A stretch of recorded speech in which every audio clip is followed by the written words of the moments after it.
پیارے بچوں، بہنوں، دوستوں، میرے پیارے دوستوں، اصل میں دل ہی چاہتا ہے کچھ نہ کچھ آپ سے شیئر کرتے رہیں۔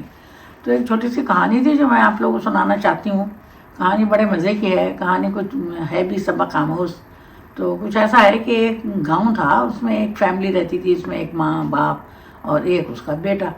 باپ کا نام تھا احمد اور بیٹے کا نام تھا علی اور ماں کا نام تھا سکینہ۔ اور وہ جناب ہنسی خوشی اپنے کھیت میں ہل چلاتے اور بڑی خوشی خوشی فصلیں اگاتے اور رہ رہے تھے۔ بیٹا جب بڑا ہوا تو اسے خیال آیا کہ بھی شہر، کسی نے بتایا ہوگا ایک شہر بھی کوئی چیز ہے اور شہر میں بڑا اچھا ہوتا ہے اور شہر میں جانا چاہیے۔ جب بڑا ہو گیا تو اس نے اپنے ابا سے کہا کہ میں شہر جانا چاہتا ہوں۔ ابا پہلے تو سوچنے لگے، ان کے والد صاحب، کہ بھئی میں اپنے بیٹے کو بھیجوں یا نہ بھیجوں۔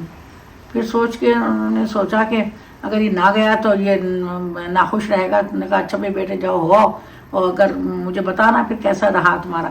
تو یہ جناب چلا گیا اپنا شہر۔ یہ بھی بتایا کہ گاؤں شہر جو ہے ذرا مشکل زندگی ہے وہاں، لیکن آپ دیکھ لیں تو آپ آسانی سے رہ رہے ہیں۔ یہاں آپ کی گھر میں آپ کی جو ماں ہے اچھا سا کھانا بناتی ہے، آپ کو کھلاتی ہے، اور یہاں ہنسی خوشی رہنا ہے، آپ کو کیا فائدہ جانے کا۔ لیکن خیر اس کا شوق پورا کرنے کے لیے باپ نے اس کو بھیج دیا۔ وہ جو گیا وہاں تو اسے تو بڑی حیران ہوئی، بڑی بڑی گاڑیاں، بڑی بڑی بسیں اور جناب بڑی بڑی بلڈنگس اور ڈبل ڈیکر بسیں جا رہی ہیں، اور اس کا کوئی رہنے کا خاص ٹھکانہ تو تھا نہیں۔ وہ بیچارہ کچھ دن رہتا رہا، بڑا پریشان رہا، کبھی یہاں جا کبھی وہاں جا، کہ سمجھ میں کچھ نہ آیا۔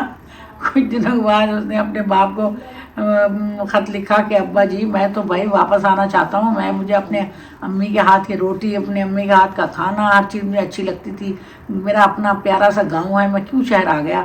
تو بس یہ سوچ کے وہ اپنے گاؤں واپس چلا گیا، اور اس کے بعد اس نے بہت ہنسی خوشی وہاں رہا، اپنے گاؤں کی ترقی کے لیے کچھ کام کرتا رہا، اپنے کھیتوں کو اس نے ہاتھ چلائے اور اپنی زندگی کو بہتر بنایا۔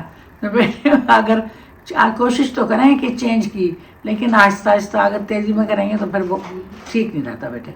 تو اللہ تعالیٰ نے جہاں ہمیں جو انعام دیا ہے بس ہمیں اسے خوش رہنا چاہیے، اور اس کو اللہ تعالیٰ کا انعام اور انعام سمجھ کے اس کو استعمال کریں، اسے رہیں، اللہ تعالیٰ کا ہر وقت شکر ادا کرتے رہے، کیونکہ اللہ پاک نے قرآن شریف میں فرمایا انسان جو ہے بڑا ناشکرا ہے اور بڑا جلد باز ہے۔ ان دونوں چیزوں سے پرہیز کریں اور اللہ تعالیٰ کی دی ہوئی نعمتوں کا خوب شکر ادا کریں، تاکہ اس میں برکتیں ہوں اور ہم دوسروں کے ساتھ بھی شیئر کریں ان میں۔ تو پیارے بچوں، اللہ حافظ۔